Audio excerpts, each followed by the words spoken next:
Hello दोस्तों, कैसे हैं आप लोग। आज की कहानी बहुत ही इंटरेस्टिंग होने वाली है, तो हमारे साथ अंत तक जरूर बने रहें।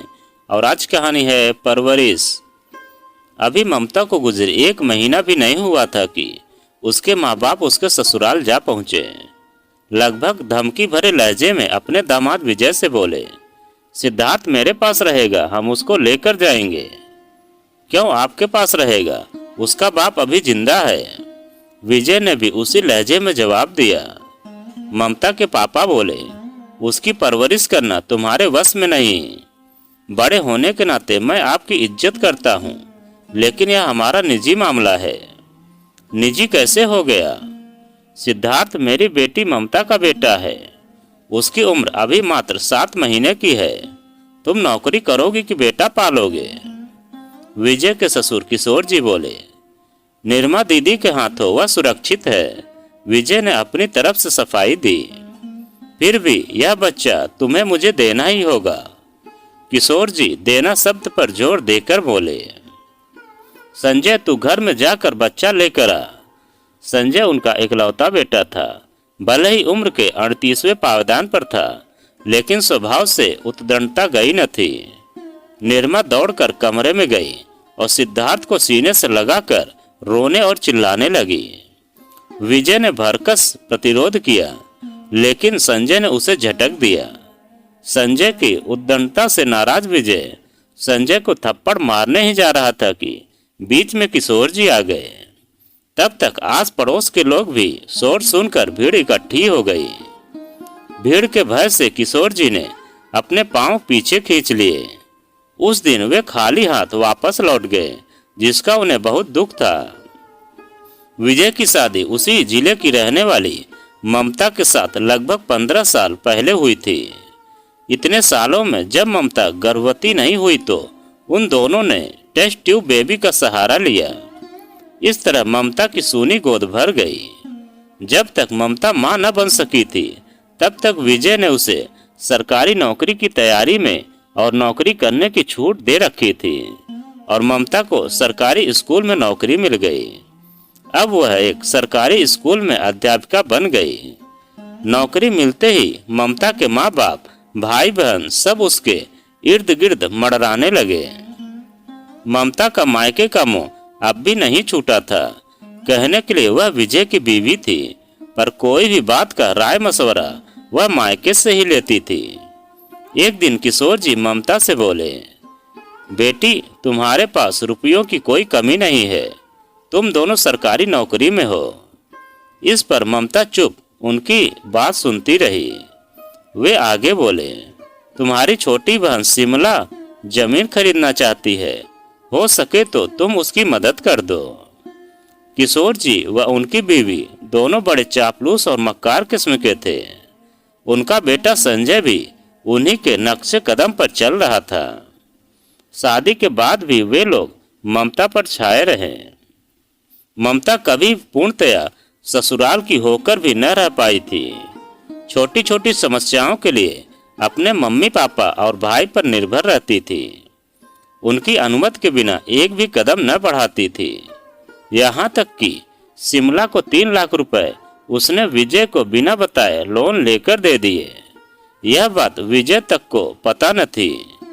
लोन के पैसे वेतन से कटते थे। ममता ने अपने सारे गहने मायके में रख छोड़े थे। विजय ने आपत्ति की तो उसने यह कहकर उन्हें शांत करा दिया कि वहां लॉकर में सुरक्षित है। माँ बाप कहीं बेटी का हक थोड़े ही मारते हैं। इसके पीछे उसे डर अपनी बड़ी ननद रीमा को लेकर था। वे अक्सर आती रहती थी। विजय उनसे कुछ ज्यादा घुला मिला था। निर्मा और ममता से कभी नहीं पटती थी।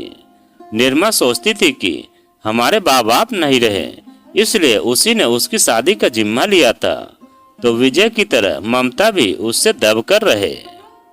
और ममता सोचती थी कि निर्मा विजय की बहन है, वे चाहे उससे कैसे भी पेश आए, मैं क्यों उनके तलवे चाटूं। इन्हीं सब बातों को लेकर दोनों में तनातनी रहती थी।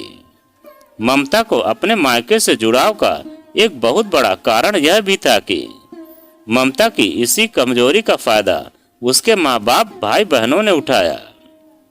वे कोई न कोई बहाना बनाकर उससे रुपए लेते रहते थे। उस दोपहर अचानक ममता की तबीयत बिगड़ी। विजय ने नजदीक के एक प्राइवेट अस्पताल में उसे भर्ती कराया। 3-4 दिन तक इलाज चला। चौथे दिन अचानक उसे बेचैनी महसूस हुई। डॉक्टरों ने भरकस कोशिश की, परंतु उसे बचा न सके। ममता की मृत्यु की खबर सुनकर उसके मायके के लोग भागे भागे घर आ गए।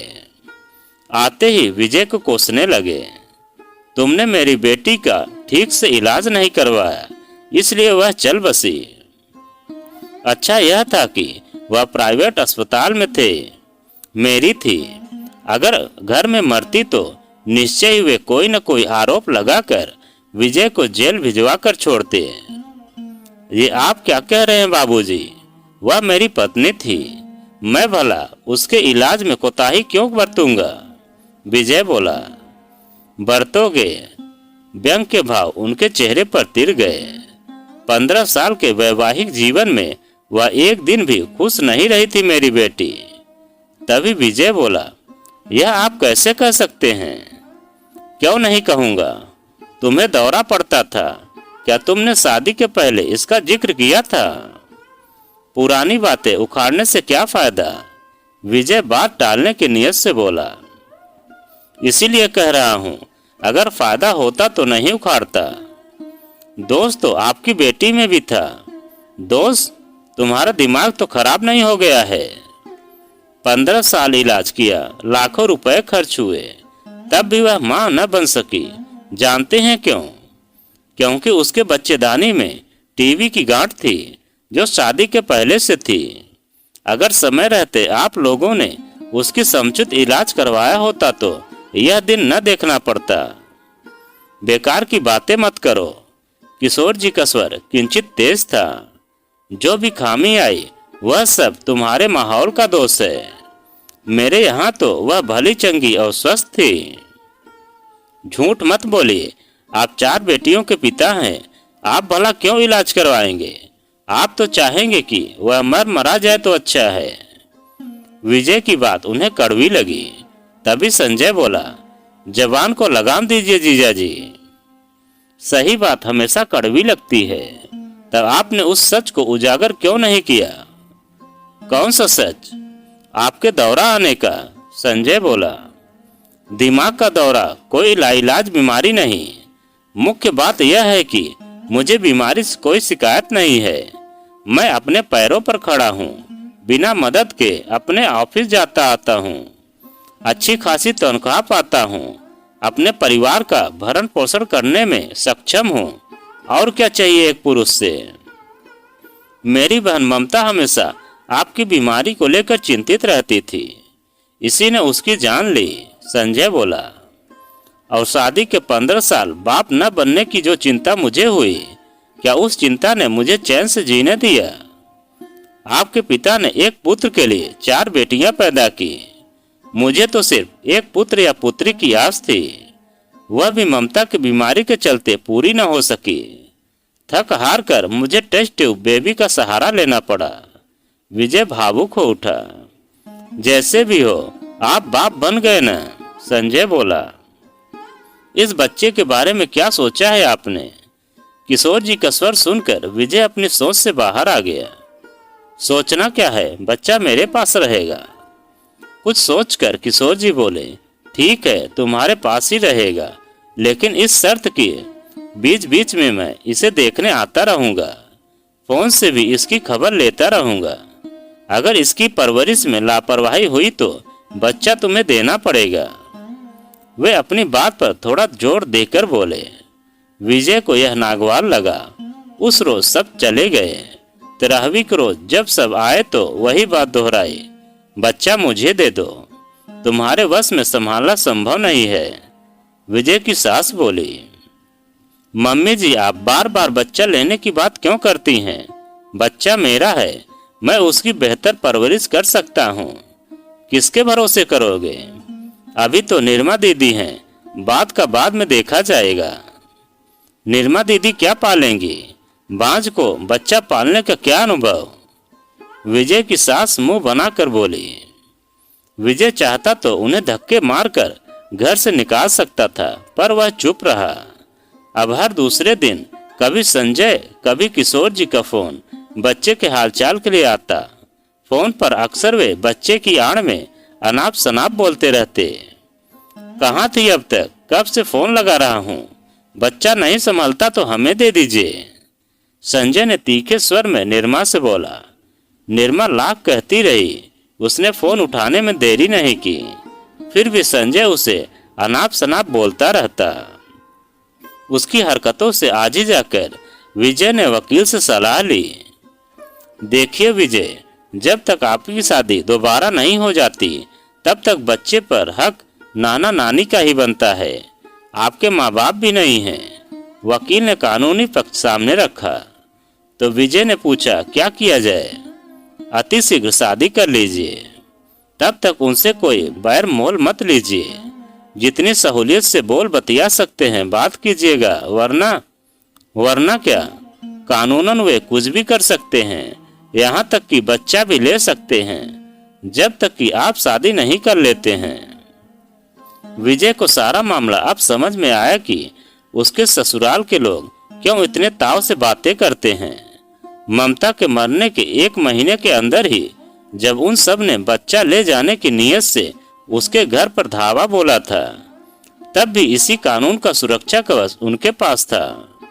वह तो मोहल्ले वालों के भय से वे अपने मिशन में कामयाब न हो सके थे, वरना उस रोज के 1 हफ्ते बाद जब सब कुछ शांत था, विजय के लिए जोर शोर से लड़की देखे जाने लगी। विवाह की बात थी, हड़बड़ी दिखाना, वह भी 7 महीने के एक बच्चे की परवरिश के लिए किसी को भी ब्याह करके लाना उचित न था। विजय खूब सोच समझकर किसी भी लड़की से शादी करना चाहता था, ताकि बच्चे को लेकर कोई टकराव की स्थिति न बने। इधर किशोर जी ने जो सोचा था वह न हो पाने के कारण वह बेचैन थे। वे चाहते थे कि किसी तरह बच्चा उनके पास आ जाए, ताकि विजय को वे उंगलियों पर नचा सकें। उंगलियों पर निचाने का भी उनका अपना मकसद था। जब तक ममता जिंदा थी, ममता अपनी कमाई का ज्यादातर हिस्सा मायके पर खर्च करती रहती थी। अब एकाएक वह चल बसी तो वह पैसा मिलना बंद हो गया था। लालची किस्म के किशोर जी को यह बात सीने पर तीर की तरह चुभती। वे बच्चे के बहाने विजय से और भी कुछ ऐंठना चाहते थे, जैसे पीएफ व बीमे के रुपए, जिन्हें वे अपनी बेटी का मानते थे। विजय उनकी चापलूसी से कुछ कुछ वाकिफ हो चुका था। ममता के मरने के बाद जब विहाय उसके ऑफिस में बकाया पीएफ व बीमे के लिए गया, तो पता चला कि 3 लाख रुपए का उस पर कर्जा है, जो उसके वेतन से कटता है। अब सरकार तो छोड़ेगी नहीं, जो भी फंड ममता के नाम से होगा उसी से सरकार भरपाई करेगी।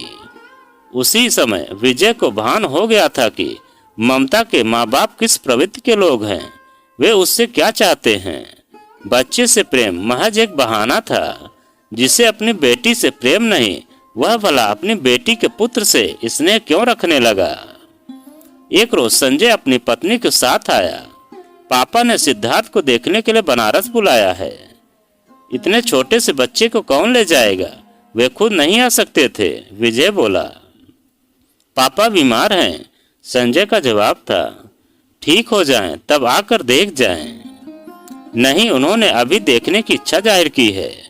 यह कैसे संभव है, विजय लाचार स्वर में बोला। मैं सिद्धार्थ को ले जाऊंगा। संजय का यह कथन विजय को अच्छा न लगा। यह असंभव है। कुछ भी असंभव नहीं, आप सिद्धार्थ को मुझे दे दीजिए, मैं सकुशल उसे पापा से मिलवाकर आपके पास पहुंचा दूंगा। विजय कुछ देर शांत रहा, फिर एकाएक उबल पड़ा। आप लोग झूठ बोल रहे हैं, किसी को सिद्धार्थ से प्रेम नहीं है। साफ साफ बताइए, आप लोग चाहते क्या हैं? संजय के चेहरे पर एक कुटिल मुस्कान तैर गई। वह धीरे से बोला, ममता दीदी के पीएफ और बीमे के रुपए। क्यों? क्योंकि वे मेरी बहन की कमाई के थे। वह मेरी कुछ नहीं थी क्या? विजय बोला। तो ठीक है, सिद्धार्थ को हमें दे दीजिए।